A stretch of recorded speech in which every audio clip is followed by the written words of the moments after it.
ఆర్థిక అనుకూలతలు కలిగి దీర్ఘకాలిక రుణాల నుండి బయటపడటం అనేటువంటిది జరుగుతుంది. అంటే మీరు ఎప్పటినుంచో రుణగ్రస్తులుగా ఉండేటువంటివి మీరు తప్పకుండా రుణాలు తీర్చుకోవటం అనేటువంటిది ఖచ్చితముగా జరిగి తీరుతుంది గాక. ఇంకా మంచి ఫలితాలు మేము సాధించుకోవాలి, మెరుగైనటువంటి విధానముగా మేము ఏమి చేస్తే మేలు అని అడిగితే నవగ్రహ ఆరాధన అనేటువంటిది చెయ్యండి, మేలు హ్మ్. జరుగుతుంది. నవగ్రహాలకు తిరగండి, మేలు జరుగుతుంది గాక.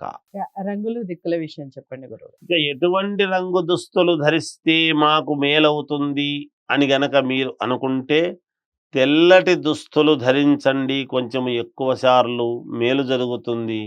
దిక్కుల విషయానికి వచ్చేటప్పటికి 4 దిక్కులు మీకు మేలే జరుగుతుంది గాక.